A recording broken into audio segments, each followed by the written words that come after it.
नमस्कार, आप सभी का हार्दिक स्वागत है एनवीरा एजुकेशन के इस यूट्यूब चैनल पर। और मैं संपत लेडा आप सभी को राजस्थान कंप्यूटर शिक्षक भर्ती की तैयारी करवा रहा हूं, जिसके अंदर हम राजस्थान के प्रीवियस ईयर के जितने भी क्वेश्चंस पेपर है उनको हम सॉल्व कर रहे हैं। और आज हमारा 5वां पेपर है, जिसमें हम कनिष्ठ अनुदेशक के अंतर्गत जो है इलेक्ट्रॉनिक्स मैकेनिक के अंतर्गत जो एग्जाम में राजस्थान जीके के क्वेश्चन आए हैं उनको देखने वाले हैं। तो पहला प्रश्न है, राजस्थान की परवन सिंचाई योजना से निम्न में से किस जिले को लाभ होगा? तो राजस्थान में परवन सिंचाई योजना से निम्न में से किस जिले को लाभ होगा? तो इसका उत्तर होगा आपके एक, कोटा को। आप अपने पास ऐसा नोट डाउन कर सकते हैं कि परवन सिंचाई परियोजना कोटा जिले को लाभ देगी।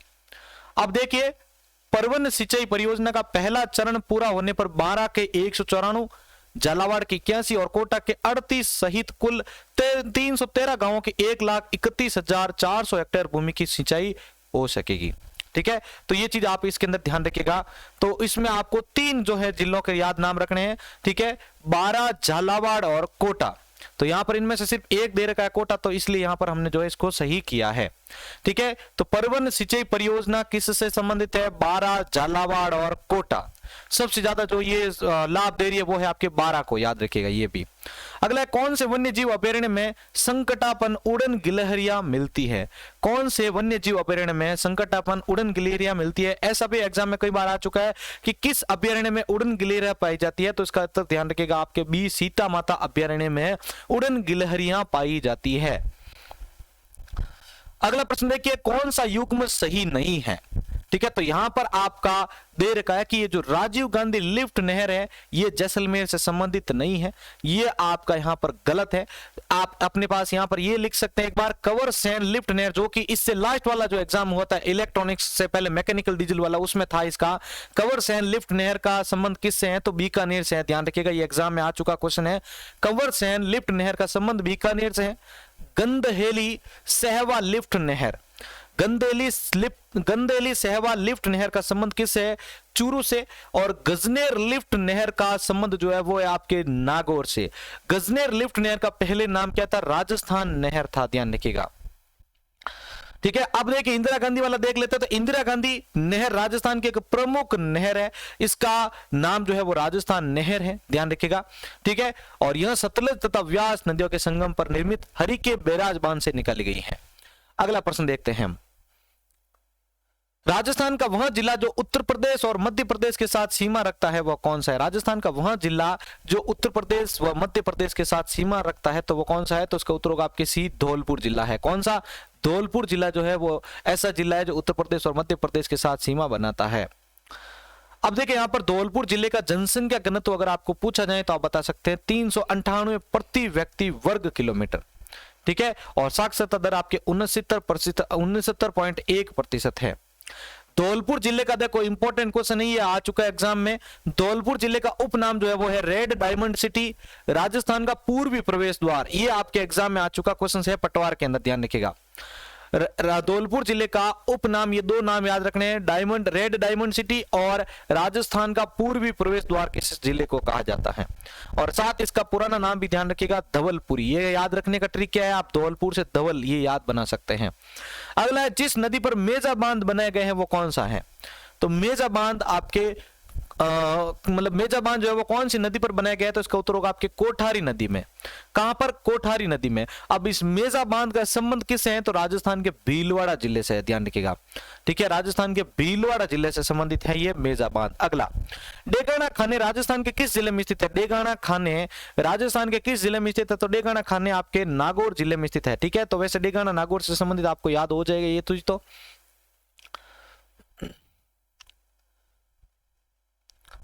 अगला देखिए, चांद बावड़ी राजस्थान के किस जिले में स्थित है? अच्छा प्रश्न है ये भी। चांद बावड़ी राजस्थान के किस जिले में स्थित है? तो चांद बावड़ी आपके दौसा जिले से संबंधित है। ठीक है, तो दौसा के समीप आबानेरी गांव में चांद बावड़ी भारत के सबसे सुंदर बावड़ी मानी जाती है। यहां 13 तल बावड़ी, ये भी एग्जाम में क्वेश्चन आ चुका है, कौन सी बावड़ी के अंदर 13 तल पाए जाते हैं? याद रखिएगा। अगला प्रश्न, राजस्थान में भीम सागर सिंचाई परियोजना, सिंचाई परियोजनाओं का क्वेश्चन लगभग 2 से 3 बार पूछा जाता है एक ही एग्जाम में, ये याद रखिएगा। तो सभी सिंचाई परियोजना देख लें आप एक बार। राजस्थान में भीम सागर सिंचाई परियोजना जो है वो आपके झालावाड़ से संबंधित है, झालावाड़ से संबंधित है आपका भीम सागर परियोजना। ठीक है, अगला देखिए, जैसलमेर की मुख्य मवेशी की नस्ल का नाम बताइए। तो राजस्थान की जैसलमेर की मुख्य मवेशी नस्ल की जो नस्ल का जो नाम है वो है आपका थारपारकर। थारपारकर जो है वो एक गाय की नस्ल है, ध्यान रखिएगा। ठीक है, और जोधपुर जिले में मुख्य रूप से पाई जाती है, जैसलमेर और जोधपुर रूप में, ध्यान रखिएगा। थारपारकर गाय का उत्पत्ति स्थल मालानी बाड़मेर है, ध्यान रखिएगा। और इस नस्ल की गाय भारत की सर्वश्रेष्ठ दुधारू गायों में से पाया जाता है, और ये अभी आपके राजस्थान हाईकोर्ट एलडीसी के अंदर पूछा जा चुका प्रश्न है। ठीक है, राजस्थान की सर्वश्रेष्ठ दुधारू गायों में से कौन सी नस्ल मानी जाती है? थारपारकर। अगला प्रश्न,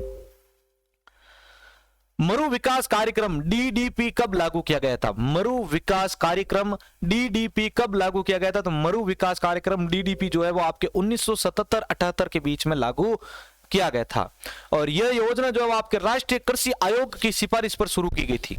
राष्ट्रीय कृषि आयोग की सिफारिश पर इसको शुरू किया गया था।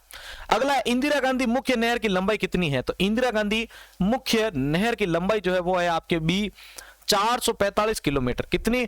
445 किलोमीटर है आपकी इंदिरा गांधी मुख्य नहर की लंबाई। ठीक है, इसे राजस्थान फीडर के नाम से भी जाना जाता है, याद रखिएगा। अगला, वर्षा जल संरक्षण लाभप्रद है। तो वर्षा जल संरक्षण जो है वो किसके लिए लाभप्रद है भाई? भूमिगत जल स्तर में सुधार के लिए। भूमिगत जल स्तर में सुधार के लिए ये जल संरक्षण अच्छा होता है, वर्षा जल संरक्षण। अगला है, ऐश्वर्या तेल जिले में स्थित है। तो देखो, कोपा के जो एग्जाम हुए थे तो उसमें तीनों एग्जाम में कंटिन्यू एग्जाम इस क्वेश्चन को पूछा गया था, ऐश्वर्या क्या है, इस प्रकार से लास्ट वाले एग्जाम में क्वेश्चन था। तो वहां पर आपको दिया गया था कि एक अभिनेत्री का नाम वगैरह, तो वहां पर हमने दिया था तेल क्षेत्र का नाम। अब यहां पर थोड़ा सा घुमा के पूछ ले इन्होंने कि ऐश्वर्या तेल क्षेत्र जो है वो किससे संबंधित है? ध्यान रखिएगा, इसका उत्तर होगा आपके बाड़मेर से संबंधित है। ऐश्वर्या तेल क्षेत्र बाड़मेर से संबंधित है, ध्यान रखिएगा। अगला प्रश्न, अब यहां पर सुमेलित कीजिए वो नीचे दिए गए कूट की सहायता से इनका उत्तर सही से अपन को चुनना है। ठीक है, तो यहां पर आपका जो इस क्वेश्चन के लिए आंसर होगा वो होगा ए। ठीक है, अब हम इसको मैच करते हैं। यहां पर ए यानी यहां पर पहले के अंदर होगा आपका दूसरा। बलुई मृदा जो होती है वो आपके है बीकानेर, जोधपुर और बाड़मेर। बलुई मृदा बीकानेर, बाड़मेर और जोधपुर से है। दूसरे के अंदर देखो, लाल मृदा जो है वो आपके उदयपुर और डूंगरपुर से संबंधित है। तीसरे में देखिए, काली मृदा जो है वो आपके कोटा, बारा और झालावाड़ से संबंधित है। और कच्छारी मृदा जो है वो आपके टोंक, अलवर और धौलपुर से संबंधित है। ये ध्यान रखिएगा। अब यहां पर ये दे रखा है, इसके बारे में आप चाहें तो इसको पीडीएफ को डाउनलोड करके पूरा देख सकते हैं। अगला प्रश्न देखिए, राजस्थान में किस दिशा में वर्षा कम होती है? राजस्थान में किस दिशा में जो है सबसे कम वर्षा कम होती है? तो ये उसका उत्तर होगा आपके डी, दक्षिण पश्चिमी से लेकर उत्तर पूर्व तक। दक्षिण पश्चिम से लेकर उत्तर पूर्व तक जो है ये आपके वर्षा कम होती है। अगला है, अरब सागर की ओर प्रवाहित होने वाली नदियों का चयन कीजिए। तो अरब सागर की ओर प्रवाहित होने वाली नदियों के नाम है, तो वे देखिए आपके उत्तर होगा यहां पर ए, साबरमती, सोम, माही और लूणी। साबरमती, सोम, माही और लूणी जो नदियां हैं वो आपके अरब सागर की ओर प्रवाहित होती हैं। अगला प्रश्न है, अब यहां पर भी आपको एक कूट का चयन करना है इसके अंदर। ठीक है, तो यहां पर आपके सामने दे रखे हैं सूची 1 और सूची 2 के साथ इसको मैच करना है। ठीक है, तो देखो यहां पर आपको लंबाई इसमें जो है लंबाई बतानी है। तो इसका उत्तर हम देखते हैं, यहां पर बी होता है, यानी पहले का आपके होता है 3। अचलगढ़ जो है वो आपके 1380 मीटर। ठीक है, दूसरा है आपके चौथा, दूसरे के साथ चौथा, यानी यहां पर आपके तारागढ़ जो है वो अजमेर से संबंधित है, आपको पता होगा। ठीक है, गटबीडली दुर्ग कोई जब तारागढ़ के नाम से जानते हैं। तो इस तारागढ़ जो दुर्ग है ये आपके ध्यान रखिएगा, ये भी क्वेश्चन आ चुका है। राजस्थान में 2 तारागढ़ दुर्ग है, तो वे कहां पर? तो एक आपके है बूंदी में और एक है अजमेर में। अजमेर में जो दुर्ग है वो गटबीडली दुर्ग है, और इसी गटबीडली दुर्ग को हम तारागढ़ के नाम से जानते हैं। तो ये तारागढ़ जो है वो 873 किलोमीटर है। तीसरा आपके जो है इसके अंदर आपका आता है खो दरीबा, तो ये आपके हो चुका है 920। और आपके लास्ट आता है बैराज जो है वो आपके आता है दूसरे नंबर के साथ 792 सॉरी। अगले देखिए, रणकपुर जैन मंदिर का वास्तुकार कौन था? तो रणकपुर जैन मंदिर का जो वास्तुकार है वो है आपके दीपा।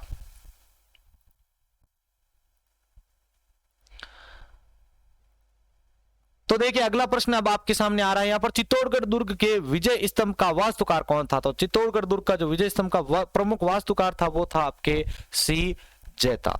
ठीक है, अगला प्रश्न देखिए, राजस्थान निर्माण के तृतीय चरण का उद्घाटन निम्न में से किसके द्वारा किया गया था? संयुक्त राजस्थान जिसको आप बोलते हैं, तो संयुक्त राजस्थान के जो है तृतीय चरण के उद्घाटन में निम्न में से किसके द्वारा किया गया था? तो इसका उत्तर आपके देखिए होता है ए, जवाहरलाल नेहरू। तो राजस्थान एकीकरण के तृतीय चरण में संयुक्त राजस्थान 18 अप्रैल 1948 को बनाया गया था। 18 अप्रैल 1948 को बनाया था। इसमें पूर्व राजस्थान संघ व उदयपुर रियासत को मिलाया गया था तथा इसका उद्घाटन पंडित जवाहरलाल नेहरू ने किया गया था। इसके राज प्रमुख महाराजा भूपाल सिंह, उपराज प्रमुख आपके भीम सिंह को बनाया गया था। अगला, किसके नेतृत्व में शेखावटी किसान आंदोलन में महिलाओं ने भाग लिया था? किसके नेतृत्व में जो है शेखावटी किसान आंदोलन में महिलाओं ने भाग लिया था? तो इसका उत्तर होगा आपके ए, किशोरी देवी। ठीक है, किशोरी देवी की जो है अध्यक्षता में जो है शेखावटी किसान आंदोलन में महिलाओं ने भाग लिया था। अगला, विख्यात महिला समाज सुधारक छगनबेन राजस्थान के किस क्षेत्र से संबंधित थी? विख्यात महिला समाज सुधारक जो है छगनबेन राजस्थान के किस क्षेत्र से संबंधित थी? तो इसका उत्तर होगा आपके ए, जोधपुर से संबंधित थी। छगनबेन राजस्थान के जोधपुर जिले से संबंधित है। यह राजस्थान की प्रथम महिला सरपंच होने के साथ साथ एक सामाजिक सुधारक, सर्वोदय चिंतक व रचनात्मक कार्यकर्ता थी। अगला, मत्स्य संघ की राजधानी निम्न में से किसे बनाया गया था? मत्स्य संघ की जो राजधानी है वो निम्न में से किसे बनाया गया था? तो इसका उत्तर होगा आपके ए, अलवर। ठीक है, अगला प्रश्न देखिए भाई, तो देखिए इसका उत्तर आपके अलवर। अलवर के अंदर देखो अब इसमें कौन कौन से जिले थे? अलवर, भरतपुर, धौलपुर, करौली और नीमराना। इसको याद करने का ट्रिक भी रख सकते हैं आप, अब धोकर नीति। तो इसमें आप जो है ये याद रखिएगा, अलवर जो होता है पहला जिला है जो उसको राजधानी बनाया गया था मार्च 1948 को। अगला, 1919 में राजस्थान सेवा संघ की स्थापना कहां पर की गई थी? 1919 में राजस्थान सेवा संघ की स्थापना कहां पर की गई थी? तो 1919 में राजस्थान सेवा संघ की स्थापना वर्धा में की गई थी। ठीक है, और ये कब की गई थी? वर्ष 1919 में अर्जुन लाल सेठी, केसरी सिंह बारट तथा विजय सिंह पथिक ने मिलकर की थी। अर्जुन लाल सेठी, केसरी सिंह बारट तथा विजय सिंह पथिक ने सन 1919 में जो है आपके राजस्थान सेवा संघ की स्थापना वर्धा में की थी। अगला प्रश्न है आपके, बेंगू किसान आंदोलन का नेतृत्व किसने किया था? बेंगू किसान आंदोलन का नेतृत्व किसने किया था? तो इसका उत्तर होगा आपके सी, राम नारायण चौधरी ने। ठीक है, राम नारायण चौधरी ने बेंगू किसान आंदोलन का नेतृत्व किया था। और बेंगू मेवाड़ का ए श्रेणी का ठिकाना था। ध्यान रखिएगा, ये ए श्रेणी का यानी ए कैटेगरी का ठिकाना था। यहाँ के ठिकानेदार कौन थे? अनूप सिंह चुंडावत थे। अनूप सिंह चुंडावत जो थे वो आपके बेंगू किसान आंदोलन के अंदर का जो बेंगू मेवाड़ का जो एरिया था ठिकाना, उसमें वहां पर जो है ठिकानेदार थे। ध्यान रखिएगा। और आपके ध्यान रखना, 1923 में ठाकुर अनूप सिंह व किसानों के मध्य एक समझौता हुआ, परंतु मेवाड़ रियासत ने इन समझौतों को मान्यता नहीं दी थी। इस समझौते को बोल्शेविक फैसला करार दिया गया था। अगला, कोटा में 1857 के विद्रोह का नेतृत्वकर्ता कौन था? कोटा में 1857 के विद्रोहकर्ता का नेतृत्वकर्ता कौन था? तो इसका उत्तर होगा आपके बी, जयदयाल और मेहराब खान। जयदयाल और मेहराब खान जो है वो आपके 1857 में कोटा के जो विद्रोह था उसका नेतृत्व करता था। अगला देखिए, विजय सिंह पथिक किस आंदोलन से संबंधित थे? विजय सिंह पथिक किस आंदोलन से संबंधित थे? तो विजय सिंह पथिक जो है वो आपके बी, किसान आंदोलन से संबंधित थे। ठीक है, विजय सिंह पथिक जो है किसान आंदोलन से संबंधित थे। और इनका अगर आपको मूल नाम कई बार एग्जाम में पूछ ले जाए तो आप बता सकते हैं भूप सिंह। इनका जो है मूल नाम क्या है? भूप सिंह है, याद रखिएगा। पथिक के बिजोलिया एवं बेंगू किसान आंदोलन का नेतृत्व इन्होंने किया था। दोनों आंदोलन का ध्यान रखना आपको, बिजोलिया और बेंगू किसान आंदोलन, इन दोनों का नेतृत्व जो है आपके विजय सिंह पथिक के द्वारा किया गया था। 1920 में राजस्थान केसरी का संपादन है। 1921 में राजस्थान सेवा संघ में कार्य इन्होंने किया। 1922 में नवीन राजस्थान और बाद में इसी को तरुण राजस्थान के रूप में भी इन्होंने प्रकाशित किया था। अगला है, हाड़ौती पठार में कौन से प्रकार की मृदा पाई जाती है? हाड़ौती पठार में कौन सी मृदा पाई जाती है? तो इसका उत्तर होगा आपके बी, काली मृदा पाई जाती है। हाड़ौती पठार में कौन सी मृदा पाई जाती है? काली मृदा पाई जाती है। अगला, पूर्वी दिशा से राजस्थान में चलने वाली हवा को क्या कहा जाता है?